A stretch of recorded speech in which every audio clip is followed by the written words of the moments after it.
Variables del proceso de inyección. Parte 2. Nosotros ya vimos la etapa de inyección y cómo determinar la transición entre las fases de llenado y compactación. Ahora vamos a ver la etapa de enfriamiento y cómo debe ser la transición entre las etapas de compactación y enfriamiento. Continuemos. Análisis de la etapa de enfriamiento. Una vez que la entrada a la cavidad ha solidificado, la pieza queda aislada en el interior del molde, independientemente de si el husillo se mantiene en posición avanzada o no. Al enfriarse el material aparecen dos efectos contrarios y simultáneos. Por un lado, como consecuencia del enfriamiento tiene lugar un aumento de la densidad del material, lo que supone la contracción del mismo. Por otro lado, al disminuir la temperatura disminuye la presión a que está sometido el material, y esto tiende a permitir la expansión del material, con el consiguiente aumento de volumen de la pieza moldeada, disminución de densidad del material. Estos dos efectos tienen lugar simultáneamente y se deben compensar de tal manera que el volumen de la pieza moldeada se mantenga constante. En el momento en que se abre el molde, las piezas moldeadas deben estar libres de defectos, deben llenar totalmente la cavidad del molde, y finalmente su temperatura debe ser tal que no sufran deformación alguna cuando se extraigan. Teniendo en cuenta lo anterior, la relación entre presión, temperatura y densidad en el momento de abrirse el molde seguirá uno de los tres caminos siguientes. 1. La presión ha disminuido hasta ser prácticamente nula, y al disminuir ha compensado exactamente la contracción originada por el enfriamiento de la pieza moldeada, de manera que el volumen de esta es adecuado y se extrae de la cavidad fácilmente. Esta es la situación ideal que debe buscar el moldeador para obtener piezas de la calidad máxima. 2. En el momento de abrir el molde queda aún cierta presión residual sobre la pieza moldeada que permite una última expansión de la pieza dentro de la cavidad. Esto origina que la pieza se ajuste contra las paredes de la cavidad, dificultando la extracción. Es frecuente también que cuando la pieza no está limitada por el molde sufra una dilatación, modificando sus dimensiones y presentando esfuerzos internos indeseables. 3. El último caso que puede presentarse es que la presión en el material que llena la cavidad del molde se anule antes de que la temperatura disminuya hasta su valor previsto para la extracción. En este caso el efecto que subsiste es el de contracción de la pieza hasta que se enfría a la temperatura de extracción. Esto da lugar a la aparición de ampollas o burbujas, bien en la superficie de la pieza moldeada, o bien en el interior de dicha pieza, cavitación.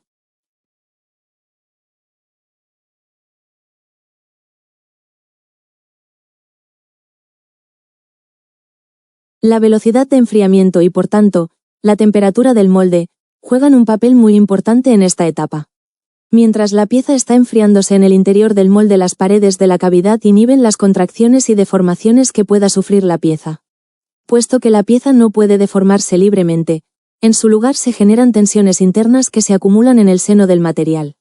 Parte de estas tensiones se liberan cuando la pieza se desmolda y se deforma libremente, pero otra parte quedan acumuladas en el material, afectando a sus características y comportamiento mecánico, químico, y a las dimensiones finales de la pieza. Las condiciones de enfriamiento son además muy diferentes en el interior del molde y en el exterior. En el interior del molde predomina fundamentalmente el mecanismo de conducción, es decir, el enfriamiento es por contacto directo entre el material fundido y las paredes del molde. Mientras que la pieza una vez desmoldada se enfría por convección natural. En este caso el enfriamiento es debido a cambios de densidad en el fluido, provocados por diferencias de temperatura. En nuestro caso la temperatura ambiente, por lo que la velocidad de enfriamiento es mucho más baja. Si existe una diferencia muy grande entre la temperatura del molde y la temperatura ambiente, la pieza una vez expulsada se encuentra todavía a temperatura elevada y se enfría con lentitud, por lo que se ve sometida a un efecto de relajación de tensiones, que favorece la deformación de la pieza. La velocidad de enfriamiento también condiciona al grado de cristalinidad alcanzado por el material. Cuanto menor sea la velocidad de enfriamiento, mayor cristalinidad desarrollará el material, ya que se permite al material ordenarse y cristalizar más durante la solidificación. Lógicamente, dentro de una sección de la cavidad, la velocidad de enfriamiento es distinta y depende de la distancia que existe entre el punto considerado y la pared del molde. Esto provoca que el grado de cristalinidad sea variable dentro de la misma sección, lo que favorece la aparición de tensiones entre distintas partes de la pieza.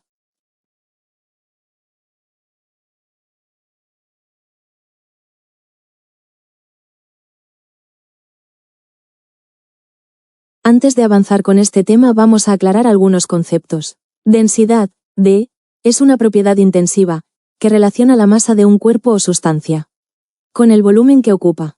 Propiedad intensiva. Las propiedades intensivas no dependen de la cantidad de materia que tengamos, por lo que la densidad no depende de la cantidad de materia. Masa, m, es la cantidad de materia que tengamos. Su unidad de medida es kilos o gramos. Volumen, b, es el espacio que ocupa una cierta cantidad de materia. Su unidad de medida es metro cúbico o centímetros cúbicos, por lo que la densidad será igual a D igual a m dividido b igual a kilos por metro cúbico o gramos por centímetros cúbicos. Por lo que, la densidad se mide en kilos por metros cúbicos o gramos por centímetros cúbicos, es decir que representa cuántos kilos o gramos de materia ocupan un metro cúbico o un centímetro cúbico.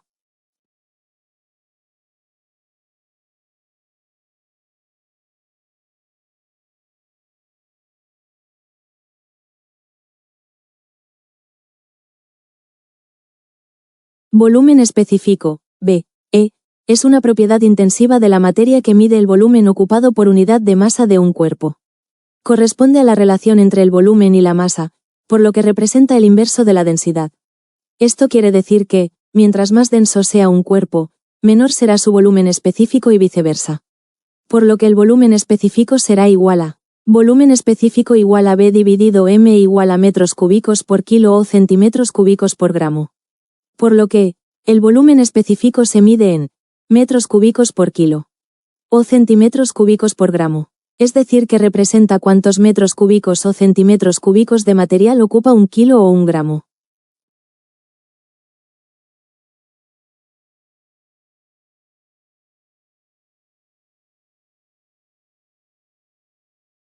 Analicemos el comportamiento de la densidad y el volumen específico, bajo el efecto de la temperatura y la presión. Si disminuye la temperatura, se produce un aumento en la densidad y una disminución en el volumen específico. Si por el contrario, se aumenta la temperatura, se produce una disminución en la densidad y un aumento en el volumen específico. Analicemos ahora qué sucede al variar la presión. Si se produce una disminución de la presión, esto generará una disminución en la densidad, y por consecuencia un aumento en el volumen específico.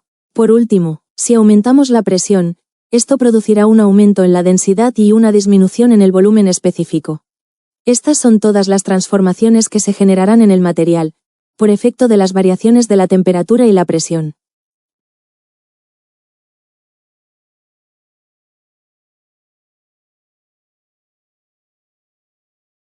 Ahora estamos en condiciones de interpretar los gráficos. PV, T, presión, volumen, temperatura. Si bien estos gráficos surgen de una simulación, nos muestran de una forma muy real cómo se desarrolla el ciclo de inyección.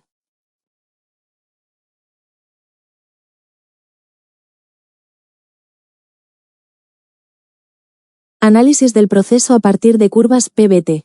PVT es una abreviatura de presión, volumen específico, temperatura, y se utiliza para describir el comportamiento de los fluidos. En nuestro caso vamos a analizar polímeros semicristalinos y amorfos. Estas curvas nos muestran cómo cambian las propiedades de un polímero a medida que varía la presión, el volumen específico y la temperatura. El objetivo de este capítulo es comprender y evaluar el comportamiento PVT de una pieza inyectada durante la fase de compactación y enfriamiento. Dado que el comportamiento del material depende de la presión, el volumen y la temperatura, la contracción volumétrica final y por consiguiente, las dimensiones de la pieza, se ven influenciadas por este comportamiento. Los temas de este capítulo incluyen la relación PVT y cómo se relaciona con el comportamiento de contracción de las piezas inyectadas, la comprensión de las curvas PVT, cómo se mide el PVT, las diferencias en las mediciones PVT entre materiales amorfos y semicristalinos, cómo la presión de compactación, el grado de cristalinidad y las contracciones volumétricas se afectan entre sí, y cómo la configuración del proceso puede afectar el comportamiento de compactación y enfriamiento.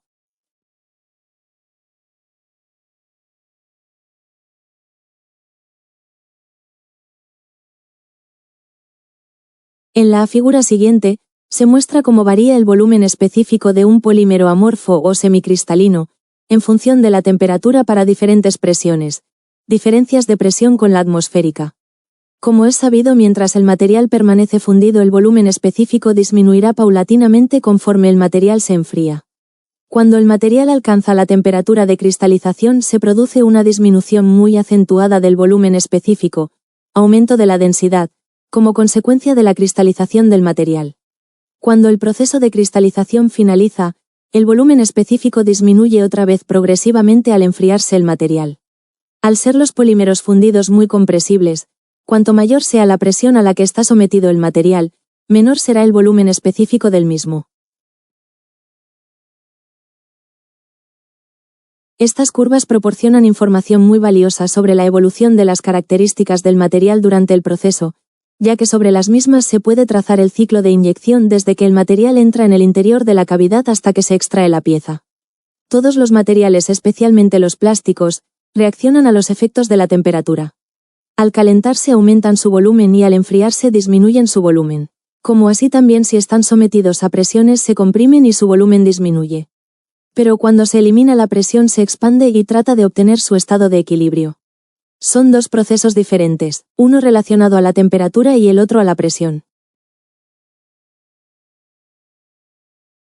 Análisis del diagrama o curva PVT. Los diagramas o curvas PVT son una forma gráfica de entender el comportamiento del material, sobre su expansión volumétrica, sometido a presión y temperatura. Nosotros ya vimos que para plastificar un material plástico, primero le vamos a aplicar temperatura para pasar del estado sólido a fundido y luego presión para hacer ingresar ese material ya fundido al molde a través de la boquilla y los canales de colada para llenar la cavidad.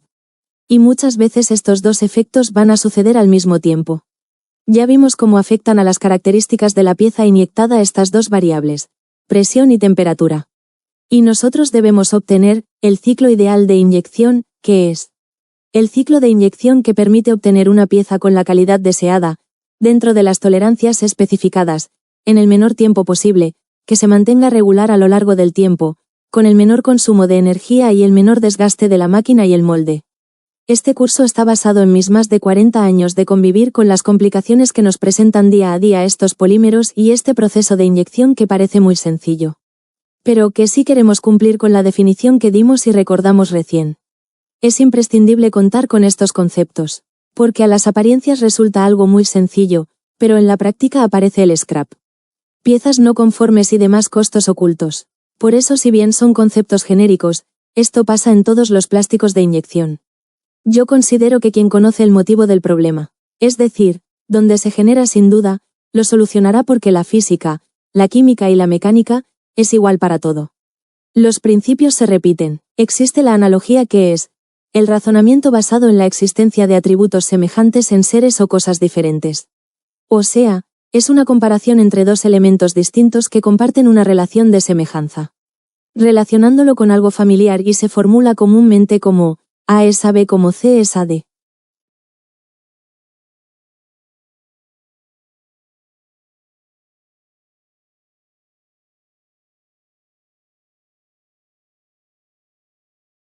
Curva PVT para polímeros amorfos y semicristalinos. Nosotros en este curso, no vamos a profundizar sobre la composición química ni las propiedades de los polímeros.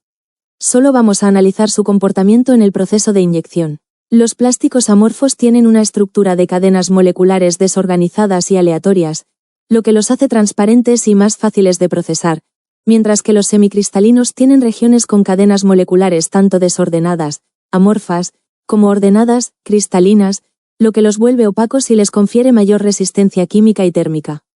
La diferencia en su estructura determina sus propiedades, como la transparencia, la resistencia y la temperatura de procesamiento.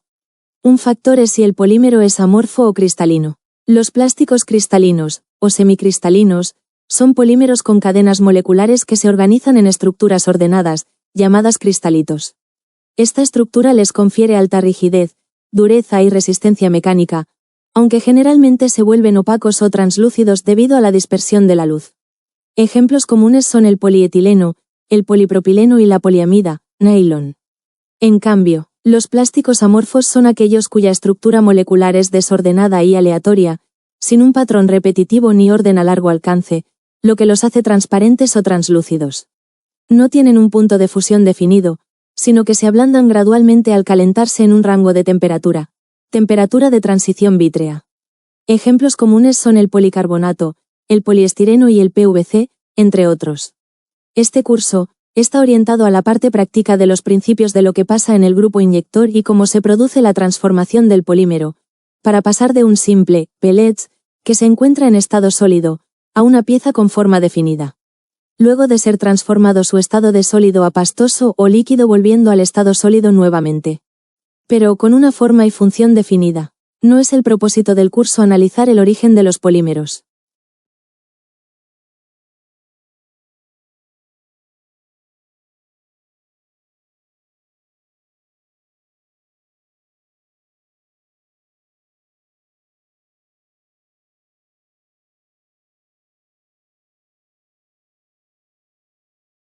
Veamos la interpretación de lo que nos muestra cada gráfico en líneas generales.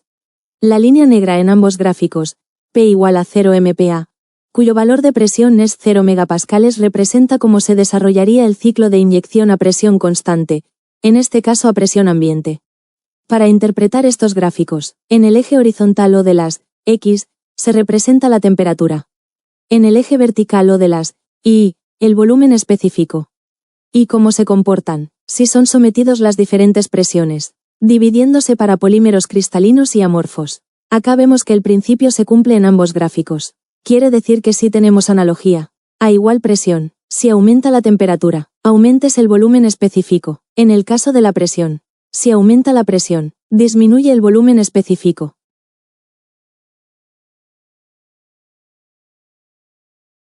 Veamos la interpretación de lo que nos muestra cada gráfico en líneas generales.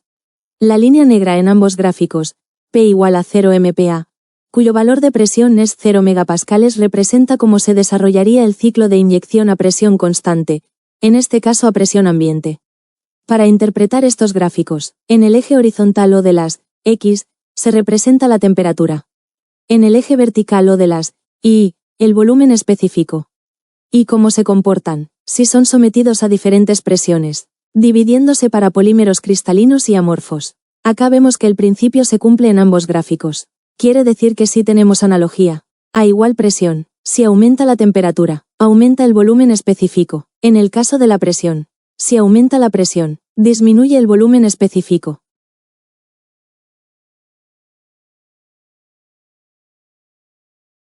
Analicemos el ejemplo del poliestireno, que es un material amorfo. Cómo se comporta en el gráfico PVT para diferentes condiciones de moldeo. Vamos a analizar un ciclo de inyección de un material amorfo. Poliestireno, AS. En este caso el material estará enfriándose bajo el efecto de la presión. Estará sobrecompactado y tendrá un exceso de tensiones internas. Veamos por qué. El material realiza su transformación de estado sólido a pastoso o plastificado a presión constante. En este caso a 0 megapascal. Para nuestro gráfico la curva de color negro. Ingresa a temperatura ambiente en el punto 0. Aumenta su temperatura por efecto de la plastificación hasta el punto 1. Podemos decir que en el punto 1 es donde comienza a fundirse el material. Del punto 1 al punto 2, se observa un incremento en la pendiente de la curva por efecto de la temperatura, generándose un aumento del volumen específico del material. El punto 2 es el punto donde el material está listo para ser inyectado. Para este caso unos 240 grados centígrados. Ahora comienza la etapa de donde se aplica presión para introducir el material fundido a la cavidad. Pasando del punto 2 al punto 3, es decir, se aumenta la presión a 100 megapascal, y se compacta la pieza a esta presión constante, hasta llegar al punto 4, donde la entrada a la cavidad se sella y termina la etapa de enfriamiento hasta llegar a temperatura ambiente en el punto 5, pero con un volumen específico menor al que tenía el material cuando ingresó. Esto es producto de la presión ejercida sobre el material, que está más comprimido por efecto de la presión ejercida durante la compactación de la pieza.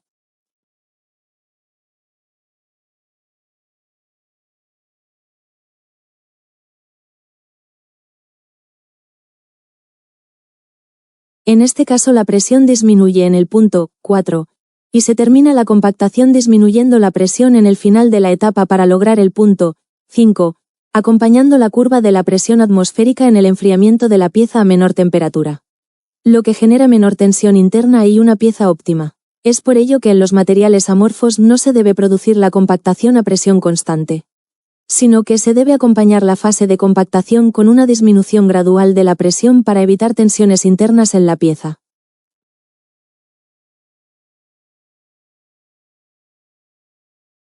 Analicemos la curva PVT para el ABS, que es un material semicristalino. En la figura siguiente, se muestra la evolución del material desde que ingresa a la tolva, hasta que es inyectado dentro de la cavidad. Y cómo actúa la presión y de la temperatura en el interior de la cavidad. Entre los puntos 0 y 2, el pellets en estado sólido ingresa al grupo inyector y es plastificado mediante el efecto de la temperatura. Del punto 0 al punto 1 nos muestra la etapa de alimentación. Y del punto 1 al punto 2, sería la etapa de plastificación y compresión, donde se nota un aumento pronunciado en su volumen específico, hasta llegar al punto 2, donde ya está en condiciones de ser inyectado. Para nuestro ejemplo se produce a 240 grados centígrados. Desde el punto 2 al punto 3, tiene lugar el llenado de la cavidad. Durante el llenado la presión en la cavidad aumenta rápidamente, desde 0 megapascales hasta un valor comprendido entre 30 y 65 megapascales.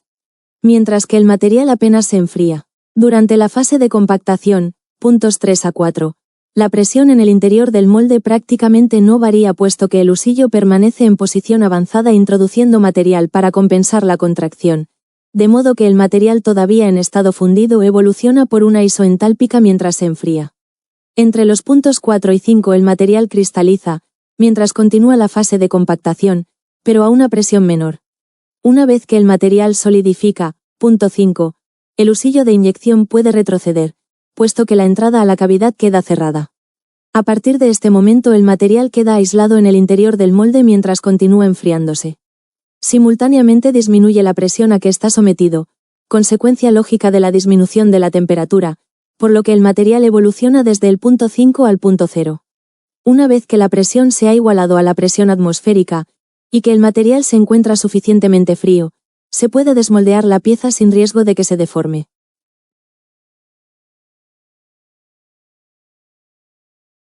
Analicemos la curva PVT para el ABS, que es un material semicristalino. En la figura siguiente, se muestra la evolución del material desde que ingresa a la tolva, hasta que es inyectado dentro de la cavidad. Y cómo actúa la presión y de la temperatura en el interior de la cavidad. Entre los puntos 0 y 2. El pellets en estado sólido ingresa al grupo inyector y es plastificado mediante el efecto de la temperatura. Del punto 0 al punto 1 nos muestra la etapa de alimentación. Y del punto 1 al punto 2, sería la etapa de plastificación y compresión, donde se nota un aumento pronunciado en su volumen específico, hasta llegar al punto 2, donde ya está en condiciones de ser inyectado. Para nuestro ejemplo se produce a 240 grados centígrados. Desde el punto 2 al punto 3. Tiene lugar el llenado de la cavidad. Durante el llenado la presión en la cavidad aumenta rápidamente, desde 0 megapascales hasta un valor comprendido entre 30 y 65 megapascales. Mientras que el material apenas se enfría. Durante la fase de compactación, puntos 3 a 4, la presión en el interior del molde prácticamente no varía puesto que el husillo permanece en posición avanzada introduciendo material para compensar la contracción, de modo que el material todavía en estado fundido evoluciona por una isoentálpica mientras se enfría. Entre los puntos 4 y 5 el material cristaliza, mientras continúa la fase de compactación, pero a una presión menor.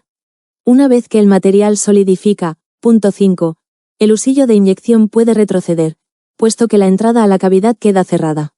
A partir de este momento el material queda aislado en el interior del molde mientras continúa enfriándose. Simultáneamente disminuye la presión a que está sometido, consecuencia lógica de la disminución de la temperatura, por lo que el material evoluciona desde el punto 5 al punto 0. Una vez que la presión se ha igualado a la presión atmosférica, y que el material se encuentra suficientemente frío, se puede desmoldear la pieza sin riesgo de que se deforme.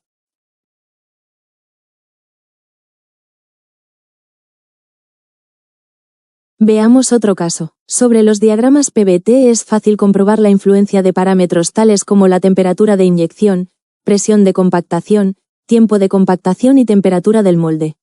En la figura siguiente se muestra una curva para una pieza en la que la etapa de compactación ha sido demasiado corta. En este caso el punto en que se alcanza la presión atmosférica tiene un volumen específico elevado.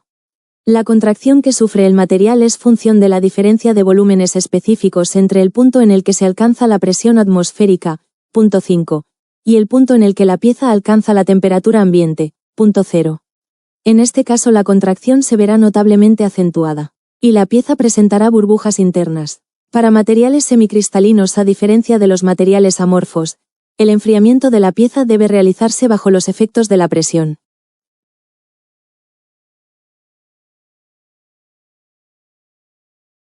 El punto en el que la presión alcanza el valor cero, presión atmosférica, es fundamental para evaluar la contracción del material, y en consecuencia, las dimensiones finales de la pieza.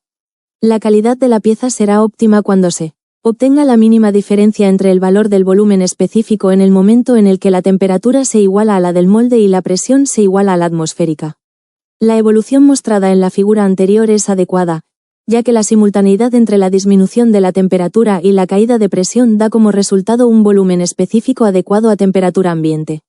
Esto supone que gran parte de la contracción de la pieza ha sido compensada con material fundido inyectado.